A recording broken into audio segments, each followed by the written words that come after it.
I know I look like Chessie from The Parent Trap, the nanny from The Parent Trap, and I also know that on booktube you're supposed to film everything in front of bookshelves, but I live in a studio apartment, so my books are like tucked into little nooks and crannies, so please enjoy my bed. Welcome! It's my first ever booktube YouTube video. I don't know what I'm gonna say. I should have thought about this before I started filming. Cut the cameras. Alright, welcome to my February book wrap-up. I'm obsessed with books. I drive my friends insane by how much I talk about them. I have an entire Excel sheet where I organize all the books I've read and need to read and have like very elaborate tags and ratings because I don't trust Goodreads enough to keep that all organized for me. So now I'm taking it to you guys and I'm giving you my February wrap-up of books that I read. I did have one that I did not finish. Can I remember the name right now? Can I remember the name? Let's check the sheet. Let's check the sheet. That's where the answers are. Okay, the one book that I started reading and did not finish in February was Recipe for Persuasion by Sonali Dev. By no means am I saying this book isn't good. It just like was absolutely not what I was in the mood for at the time. My reading was like very hectic and sporadic throughout the month of February because I was studying for the bar exam, which was on February 22nd and 23rd, and I refused to read any book that wasn't just like completely positive and happy because I was in such a dark place from studying that every book I read had to just be like a fun rom-com or else I would cry every day, or at least more than I already do. So I thought this book was a rom-com, but it ended up having like very serious themes about suicide and family trauma, so there was like some trigger warnings if you guys are ever planning on reading it, but I got maybe like 3 chapters in and I was like, this is too much for my very delicate sense of self right now, and so I had to put it to the side and maybe I'll revisit it another time. We'll get into the 9 books that I read for the month of February. First of all, I read The Flight Attendant by Chris Bohjalian. And I read it on my Kindle, so I don't have the hard copy in front of me.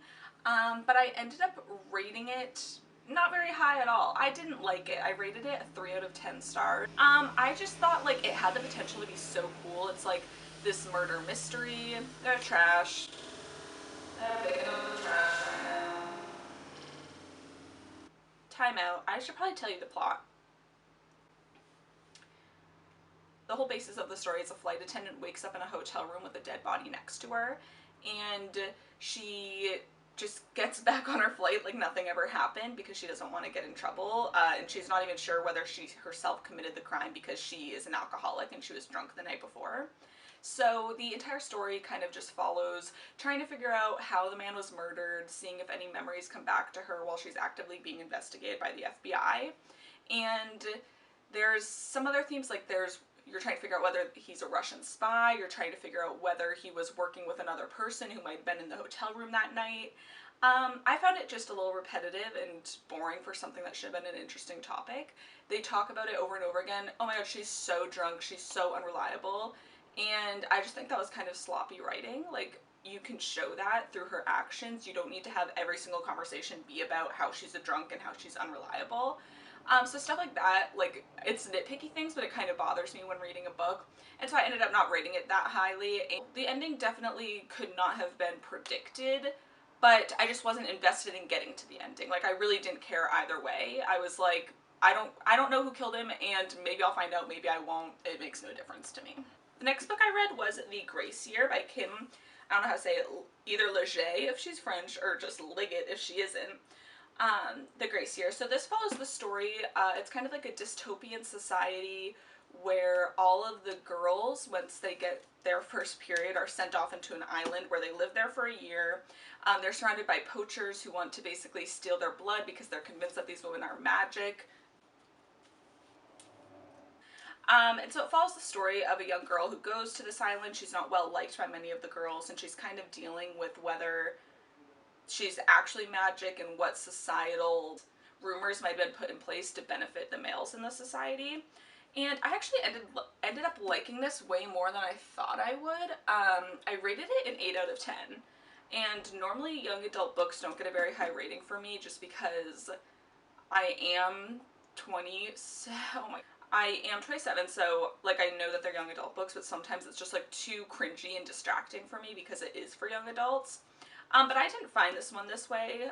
She was supposed to be, like, 16 years old, I think, and the way that she thought and the way that she spoke was still very relevant. And it has a good story. It's definitely a page-turner. You don't know, whether her fellow girls are going to kill her out on that island. She escapes at some point, so then you're worried about her coming into contact with the poachers. And I really liked it a lot. I would actually recommend it. I know that it's been recommended a little bit on TikTok, but it probably deserves a little bit more hype because this is one of the best books that I've read that were recommended from TikTok. So, next book that I read in February was The Hunting Party by Lucy Foley. This is actually the first book that I've read by Lucy Foley. I know a lot of people read the guest list first, but I hadn't gone around to it, and my book club had picked this for the book of the month. I really liked it. So it's a story about this group of friends. They've been friends since college, and they take a trip to the remote Scottish wilderness. And you find out in the first chapter that somebody's dead. So somebody in that group of friends has died. You don't know who it is. You don't know what happened. So you're kind of flashing back and forth between them arriving on their trip and having conversations with each other to the present day where the workers at the, I guess it's like an Airbnb hotel type thing that they're staying at.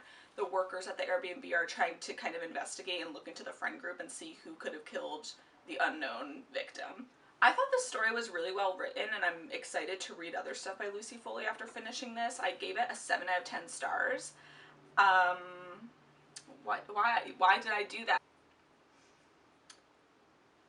Oh, I thought the story had really good pacing. The way it flips back and forth definitely kept you interested. The chapters are pretty short, which I personally like because it makes me feel like I'm reading a lot quicker, and it makes me just want to keep reading because, like when you get to the end of a chapter and you're like, well, let me see how many pages the next chapter is to see if I'm going to keep reading. When the next chapter is always just like 5 to 10 pages, you just keep reading, and I finished this way quicker than I thought I would. I also liked the setting. It is, coming the end of snowy season, so having a book set in like the Scottish wilderness in the winter definitely like just put me in a little cozy vibe, even though I live in Southern California and it's literally always 60 to 70 degrees. I really liked just the vibes of it. The next book I read is The Kiss Quotient by Helen Hoang. I had never read anything by her before. I think she also has another book, but it's like a spin-off of this book. It follows another character. And I liked this way more than I thought it would. I definitely love like spicy romance books, and at first I thought it was going to be kind of cringy. So this book is about a girl who has autism, or she's on the spectrum, and she doesn't have any experience with guys, and she wants to become more experienced, so she hires an escort to teach her how to go on dates with guys and how to have sex. She's convinced that she's bad at sex. And so at first I thought it was kind of cringy just because the escort of it all. Like, I thought it was just going to follow the story of like this creepy escort that hopefully doesn't take advantage of her. I don't know. I didn't know where it was going, but it ended up being a really cute story between this girl and the guy that she hires. And the spicy scenes were like spicy without being cringy. I personally really relate to the main character just in terms of being like kind of clueless when it comes to relationships. I have been in a 10-year-long relationship with one person only, and if you sent me out on a date, I'm sure I would look a lot like her. Alright, so the next book that I read was also on my Kindle, and it was The Last Flight by Julie Clark. I was recommended this by a couple of friends. The plot of the book is basically a woman is trying to escape her husband, and so she has this elaborate plan that she's going to get on a flight and disappear.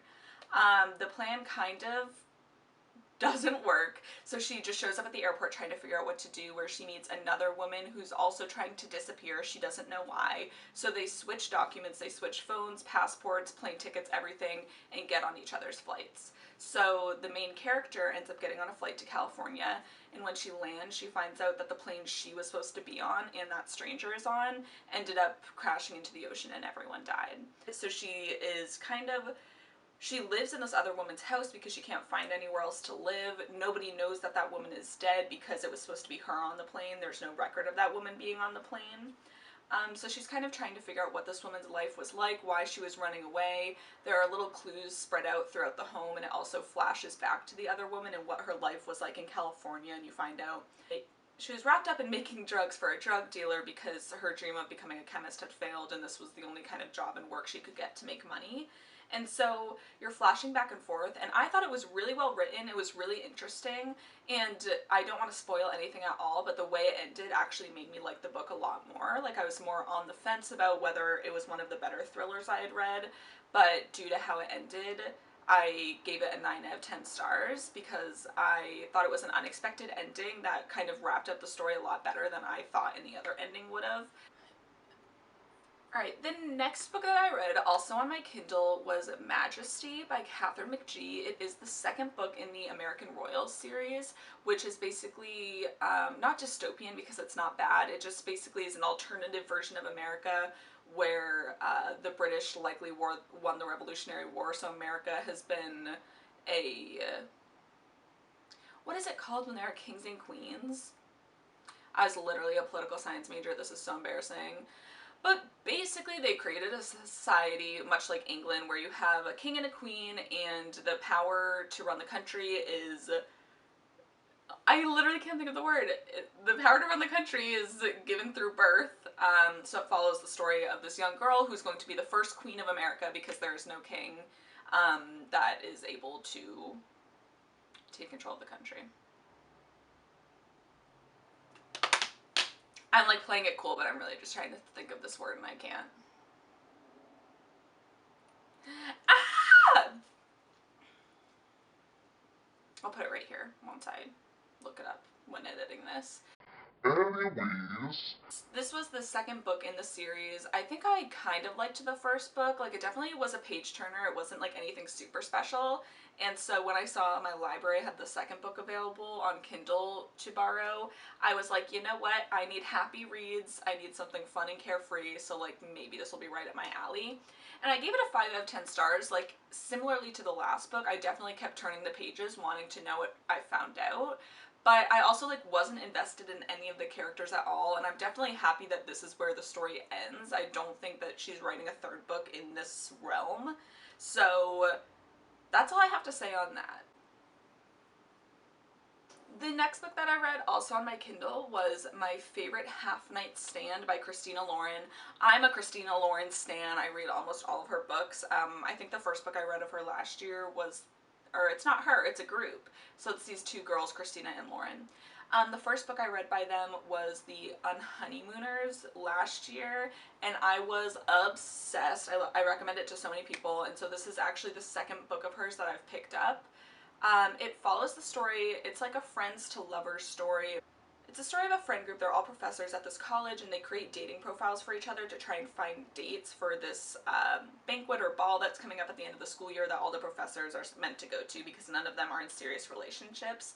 But meanwhile, the one girl in this friend group is hooking up with a guy in the friend group, and she matches with him on this dating site, and just drama ensues trying to figure out what they mean to each other. He doesn't know that it's her on the dating site. And it was just a fun read. I'm pretty sure I read it in like 24 hours just because it was quick and easy. And I kept turning the page. I rated it a 6 out of 10 because it wasn't necessarily anything special. It was a little predictable. There wasn't much depth to the characters other than that the main woman character was dealing with some like family drama at home that she wasn't necessarily talking about. But all in all, I would still recommend Christina Lauren books to anyone if you're looking for something fun and enjoyable and something to just take your mind off of, I don't know, the rule against perpetuities while studying property on the bar. The next book I read, which was actually the first book I read after finishing studying for the bar, was My Year of Rest and Relaxation by, I'm going to ruin this name, Ottessa moshfegh.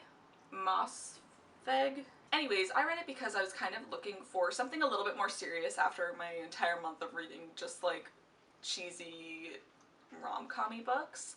And also I was, as I said, in kind of a dark place. So I wanted to pick up a book that touched on themes of mental illness. The premise of this book is this girl that quits her job and literally just wants to take a year and do nothing, not talk to anyone. She wants to sleep throughout the entire year. She like calls multiple therapist in order to get just a medley of prescriptions in order to help her sleep through the entire year. And after finishing the bar, that's kind of how I felt as well. I just wanted to sleep for a year at a time, so I thought it would be a good time to pick up this book. And I had really mixed feelings about it. Normally, I really like books that touch on mental illness in, I guess, not a positive way, but in a thought-provoking way, a way that kind of sheds light on what it's actually like to suffer from mental illness. And this book was kind of hit or miss on that. It was interesting. The protagonist, the main character, is like extremely unlikable. She is completely unreliable. She is obviously dealing with things but just completely avoids it. She's a terrible friend. She's a terrible girlfriend to any guy that she's ever dated. And it does come off as like a little whiny at times, which I know it's hard not to when you have a character that you're trying to make unlikable. But I still thought that the discussions about, you know, whether life was worth living, whether it was worth experiencing life, made this book still stand out for me as something interesting to read. The only thing that kind of frustrated me is by the end of the book, once she woke up, once she stopped sleeping throughout her entire life, it didn't really seem like she had much character development at all. It didn't seem like she had really changed that much as a person, so it kind of left me wondering, like, what's the point of this book? But I think that's also kind of the point. It's supposed to be more thought-provoking, and it definitely made me reflect on who I am as a person and how I treated those around me when I was going through a hard time, whether, you know, pushing them away, pulling them in closer, forcing them to suffer with you, things like that. I think this is the last book that I read. It's Anna K, A Love Story by Jenny Lee. I picked this up because it's an Anna Karenina retelling set in modern day New York, and I think it was recommended for like a crossover of Anna Karenina and Gossip Girl, and like how can I resist a recommendation like that? So I ended up picking it up, and I really liked it. It was kind of immature at points. It does follow a high school girl who is like dating, I mean, it's the plot of Anna Karenina. I liked it. The ending actually differed a little bit from what happened in the original Anna Karenina, which I liked because that means you didn't know what was going to happen throughout the whole story, and it's really easy in retellings for the ending to feel predictable just because it is a retelling of a story that you already know and are familiar with. I rated it an 8 out of 10. The only thing that took me back is that the ending was very unsatisfactory for me. It left a lot of things up in the air. And I went on Goodreads after and looked at it and didn't realize that this was the first book in a series and there was going to be a sequel. Normally if there is a series, I don't pick up the first book until multiple books are out because it drives me insane not knowing what's going to happen, and I had no clue that this wasn't a standalone. So that's just like a warning for whoever might pick this up and also think that it's a standalone. It's not. Alright guys, so that is every book that I read in the month of February. My March reading list, I can already tell you, is going to be double the length because I'm so excited to be done studying for the bar and be able to read books again for pleasure. This reading list actually had no fantasy. I think this is the first month I haven't read a single fantasy book, but I just couldn't deal with, I already was trying to cram my head full of so many terms and terminology from the bar that having to remember different magic systems was just too much for me to learn on top of that. So if you like this video, Please like and subscribe. I will take any kind of video requests, especially if they're book related. If you want to know how I organize my Excel sheet, if you want a tour of all the nooks and crannies that I keep my books in, just let me know. And I'll see you guys next time. I feel kind of free. We're still the kids we used to be. I put my hand on the stove.